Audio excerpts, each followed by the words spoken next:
우리는 지금 사순절 기간을 보내고 있습니다. 사순절 넷째 주일을 보냈고요. 오늘이 사순절 며칠째인지 아시겠습니까? 네, 25일째 사순절을 보내고 있습니다. 사순절이란 부활주일까지 주일을 제외하고 40일 동안을 기간으로 삼고 우리를 구원하기 위해서 이 땅에 오신 예수님의 삶을, 또 예수님께서 걸어가신 발자취를 기억하는 거룩하고 순전한 기간입니다. 여러분은 이 기간을 어떻게 보내고 계십니까? 벌써 사순절 넷째 주일이 지났고 벌써 25날이 지나고 있습니다. 우리가 예수님의 발자취를 따르겠노라 다짐을 했지만 우리는 벌써 이렇게 시간을 지나쳐 버리고 있다는 사실입니다. 혹시 여러분은 사순절 기간을 단순히 고통과 아픔의 시간으로만 보내고 계시지는 않습니까? 아니면 분명히 부활하실 예수님을 알고 있기 때문에 기다림과 설레임의 시간으로 보내고 계십니까? 우리는 이 사순절 기간 하루하루를 하나님의 말씀을 묵상하면서 예수님의 삶의 발자취를 기억하면서 살아가야 될 줄로 믿습니다. 오늘 함께 읽은 본문 고린도전서 1장 4절에서 9절 말씀을 보게 되면 사도 바울이 고린도 교회에 편지하는 내용입니다. 고린도 교회는 사도 바울이 1년 6개월 동안 머무르면서 개척하고 세웠던 교회였습니다. 고린도 교회는 고린도 항구 도시에 세워졌기 때문에 상업적으로 번성했고 그 가운데 많은 외지 사람들이 출입하던 도시였습니다. 그래서 많은 문물들이 교환되고 또 많은 사람들이 뒤섞이다 보니까 여러 가지 죄와 문제가 많았던 도시였습니다. 우리가 생각해도 항구 도시의 문제점을 그대로 가지고 있었다는 사실입니다. 그러한 항구 도시에 세워졌던 고린도 교회 역시 마찬가지였습니다. 그 지역의 사람들이 모이다 보니 그 지역의 특성이 그대로 담겨 있던 모습이었습니다.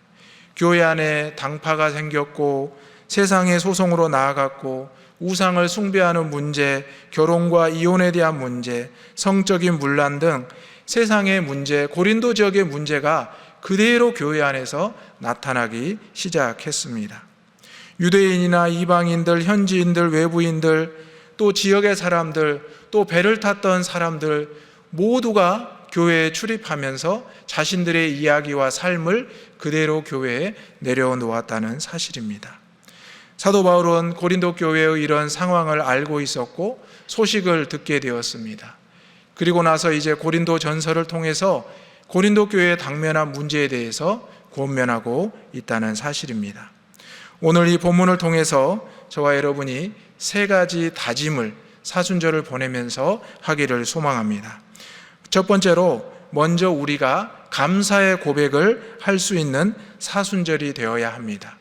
감사의 고백을 할 수 있는 사순절이 되어야 합니다. 4절의 말씀을 다 같이 읽어보겠습니다. 4절입니다. 시작. 그리스도 예수 안에서 너희에게 주신 하나님의 은혜로 말미암아 내가 너희를 위하여 항상 하나님께 감사하노니. 아멘. 문제가 많은 고린도 교회, 문제가 많은 고린도 교회 성도들에게 사도 바울은 무난하면서 감사합니다. 당신들을 기억하고 있습니다. 그리스도 안에서 하나님의 은혜가 충만합니다. 라고 거듭해서 말하고 있다는 사실입니다.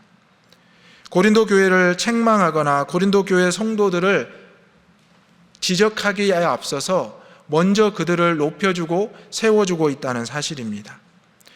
제가 서두에 말씀드린 대로 사순절을 보내면서 우리는 단지 고통과 아픔의 시간을 생각하기보다는 사순절 내가 어떻게 살아내야 되고 사순절 예수님이 어떤 모습을 우리에게 보여주셨고 어떤 말씀을 들려주셨는지를 함께 묵상해야 된다고 함께 고백했습니다. 사도 바울은 먼저 감사의 고백을 고린도 교인들에게 하고 있습니다. 사실 이 고백은 쉽지가 않았을 것입니다. 사도 바울은 누구보다도 고린도 교회를 알고 성도들의 삶을 알았던 사람입니다. 그래서 단 한마디만 해도 그들이 어떤 생각과 행동을 했는지를 알고 있었습니다. 그럼에도 불구하고 사도 바울은 오히려 고린도 교회를 높여주고 칭찬하는 이유가 무엇일까요? 바로 스스로가 사도 바울이 먼저 하나님 앞에 겸손하게 낮아지며 고린도 교회를 세우신 그리스도 예수의 은혜를 찬양하고 있다는 사실입니다. 여러분, 우리 중구 지역에만 해도, 이 신당동 이 지역에만 해도 교회들이 얼마나 많습니까? 교회들이 각기 다른 모습을 가지고 있습니다. 성전의 모양도 다르고요, 목사님들의 이름도 다르고, 목사님들의 말씀의 모습도 다릅니다. 성도님들의 구성원도 다릅니다. 그런데 공통점이 있습니다. 바로 그리스도 예수 안에서 신앙의 공동체를 이루고 있다는 사실입니다. 여러분, 우리가 모인 이 공동체는 세상의 성격으로 모인 것이 아니라 예수 그리스도를 믿는 믿음 아래 모인 신앙의 공동체임을 기억하시기를 바랍니다. 제가 살던 고향 광주에는 양림동이라는 곳이 있습니다. 그런데 그 양림동에는 양림교회가 3곳이나 있습니다. 통합 측 양림교회가 있고, 합동 측 양림교회가 있고, 기장 측이 있습니다. 이 모이는 곳에 교회는 다 같지만 모이는 성도님들의 직업이나 또 모습이 다른 특징을 가지고 있습니다. 양림교회 통합 측은 지역의 주민들이 많이 다니고 있고, 또 합동 측 양림교회는 다른 지역에서 오신 분들이 많이 다니고 있고, 또 기장 측 양림교회는 의사나 변호사들이 많이 다니는 교회로 알려져 있습니다. 우리 신일교회는 과연 어떤 성도님들이 다니고 있고 어떤 성도님들이 구성하고 있는 공동체입니까? 여러분이 신일교회 성도라는 정체성을 가지고 있다는 것을 분명히 기억하시기 바랍니다. 사도 바울이 고백했던 것처럼, 사도 바울이 감사의 고백을 했던 것처럼 여러분의 삶에서도 하나님, 내가 신일교회 교인으로서, 성도로서 예수 그리스도의 정체성을 가지게 해 주십시오. 내 입술에서 먼저 감사의 고백이 나오게 해 주십시오. 옆에 있는 성도들을 대할 때 감사함으로 대하게 해 주십시오. 이렇게 고백할 수 있기를 소망합니다. 그렇게 될 때 우리는 사도 바울이 고린도 교인들에게 원했던 바로 그들의 모습은 다르나 하나의 공동체, 믿음의 공동체, 하나님 안에서 예수 그리스도를 믿는 신앙의 공동체로, 그리스도 중심의 공동체로 세워지는 역사가 오늘 우리 신일교회 안에서도 나타나게 될 줄로 믿습니다. 하나님께서 저와 여러분을 이곳에 부르신 이유는 단 하나입니다. 예수 그리스도를 믿게 하기 위함입니다. 예수 그리스도를 구주로 고백하기 위함입니다. 우리가 말씀 전에 찬양을 부르지 않았습니까? 예수 믿으세요. 예수 믿으세요. 여러분, 이 고백은 우리의 고백이고, 사도 바울의 고백이고, 고린도 교회의 고백이고, 우리 신일교회의 고백이라는 사실을 기억해야 될 것입니다. 우리가 이 사순절을 지나면서 내가 거룩해져야 되겠다, 내가 조금 더 순결해야 되겠다, 사실 이것도 교만한 모습입니다. 우리가 어떻게 거룩해질 수 있고 순결해질 수 있습니까? 우리는 죄인이고 우리는 죄 가운데 살아가고 있는데, 우리는 예수님의 이름을 따라가는 겸손하고 낮은 모습, 사도 바울이 고린도 교회를 지적하지 않고 높여주었고 칭찬했던 그 모습이 저와 여러분에게도 있기를 소망합니다. 두 번째로 사순절을 맞이해서 우리가 그리스도인으로 증거가 견고하게 되어야 되겠습니다. 두 번째 다짐은 그리스도인으로서 증거가 견고하게 되는 사순절입니다. 6절 말씀을 다 같이 읽어보겠습니다. 시작. 그리스도의 증거가 너희 중에 견고하게 되어. 아멘. 여러분, 여러분에게 신앙의 경험이 있을 것입니다. 저에게도 어린 시절 교회에서 기억, 말씀을 들었던 기억이 있고요, 또 청소년기에, 청년기에, 또 신학교 시절에, 또 군목의 시절에, 제가 또 부목사의 시절에, 지금 오늘 신앙의 경험이 있습니다. 여러분도 마찬가지로 그 시대에 그 삶의 신앙의 경험이 있을 것입니다. 그것이 바로 그리스도인의 증거입니다. 여러분의 삶에 그리스도인의 증거가 없다면 여러분은 그리스도인의 증인이라 말할 수 없을 것입니다. 누군가가 교회에 왔습니다. 그래서 여러분에게 묻습니다. 어떻게 신앙생활합니까? 그러면 여러분이 뭐라고 하겠습니까? 여러분이 할 수 있는 것은 여러분이 겪었던 신앙의 고백을 할 수 있는 것입니다. 네, 제가 신앙생활 할 때 이런 도움을 받았고 이렇게 해서 은혜를 받았습니다. 함께 저와 해보시죠. 또 제가 모르는 것은 목사님께 물어보겠습니다. 또 장로님께, 권사님께 안내해 드리겠습니다. 이렇게 우리가 할 수 있는 것입니다. 우리 안에는 이런 증거의 흔적들이 남아 있습니다. 예수님께서 이 땅에 오셔서 우리에게 보여주셨던 말씀과 행동이 제자들에게 고스란히 남아서 사도들에게 전해졌고, 사도들에게 전해져서 초대교회로 세워졌고, 초대교회의 전승이 오늘날 우리에게까지 전해졌다는 것은 바로 그리스도의 증거가 우리 안에 있다는 사실입니다. 그래서 쇠마 교육이 마음판에 말씀을 새기는 거라고 구약에서는 말씀하고 있습니다. 여러분의 마음판에 새겨진 말씀은 어떤 말씀입니까?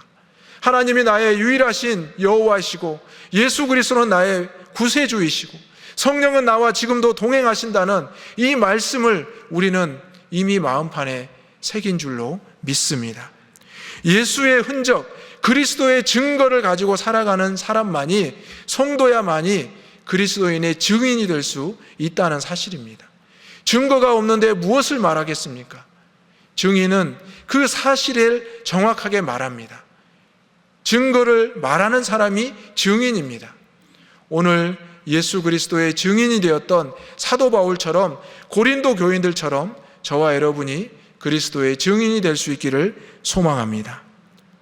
그렇게 될 때 우리가 이 사순절을 은혜롭게 보낼 수 있고 평안 가운데 보낼 수가 있습니다. 사실 지난해부터 올해까지 코로나가 계속되고 있습니다. 끝날 것 같았던, 끝나기를 원했던 이 코로나19가 아직도 끝나지 않고 있습니다. 백신을 접종하는 나라들이 많아졌지만 또 백신의 부작용을 염려하는 소리가 높아지고 있습니다. 우리도 이제 곧 백신을 맞게 될 것입니다. 그때 그 두려움과 그때 그 걱정을 여러분은 어떻게 떨쳐버릴 생각이 있으십니까?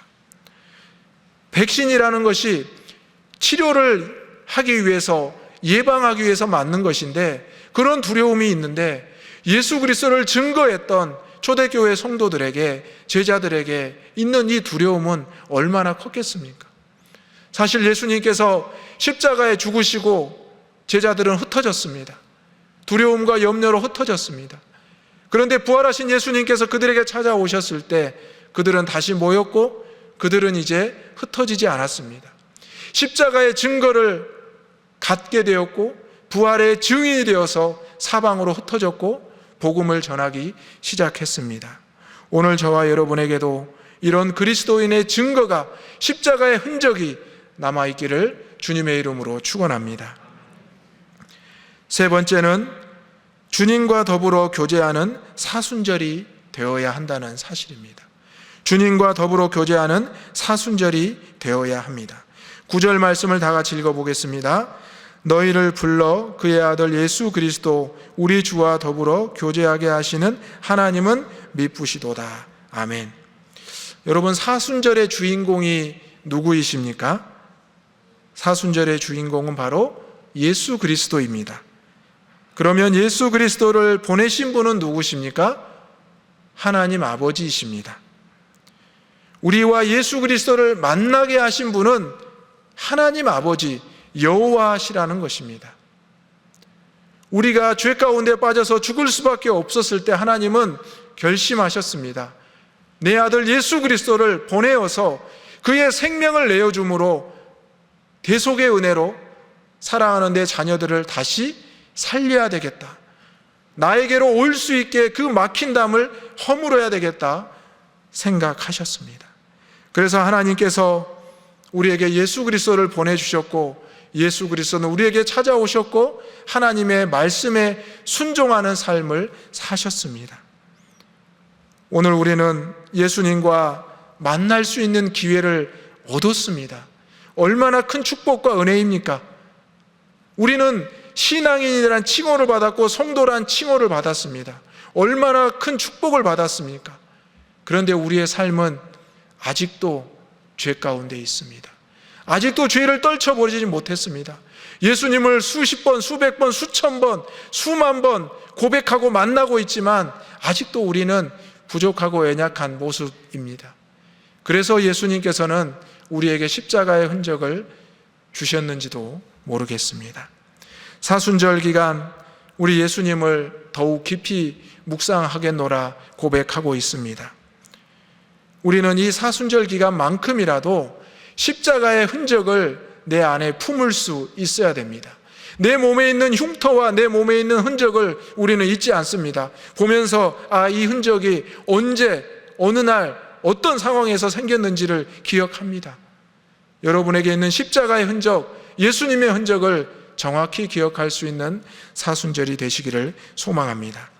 사순절은 짧은 것 같지만 긴 시간입니다. 긴 것 같지만 짧은 시간입니다. 부활절을 앞두고 우리는 예수님께서 보여주셨던 그리스도인의 삶을 같이 살아가야 될 줄로 믿습니다. 우리의 삶 가운데 하나님이 행하셨던 일, 예수님이 행하셨던 일, 성령님이 행하셨던 일을 이제 우리 교회 공동체가 해야 되고 이제 내가 해야 될 줄로 믿습니다. 오늘 우리의 삶이 아직은 어둡고 힘든 고난과 고통의 시간이라 생각하십니까? 사순절 예수님을 묵상하시면서 십자가의 흔적을 붙잡으면서 부활하실 예수님 앞에 한 걸음 나아갈 수 있는 저와 여러분이 되시기를 간절히 소망합니다. 아멘. 이 시간 주신 말씀을 생각하시면서 함께 기도하겠습니다. 아버지 하나님께서 우리에게 사순절을 통하여 예수 그리스도와 동행하게 하셨습니다. 우리 안에 그리스도의 증거, 십자가의 증거가 견고하게 세워지기를 원합니다. 우리와 예수님을 만나게 하신 아버지 하나님을 끝까지 믿고 따르게 하여 주옵소서. 하나님이 행하셨고 예수님이 행하셨고 성령께서 행하셨던 것을 이제 우리가 행하게 하시고 이제 내가 행할 수 있는 우리 모두가 되게 해달라고 함께 기도하겠습니다. 주여 믿습니다. 주여 믿습니다. 주여 믿습니다.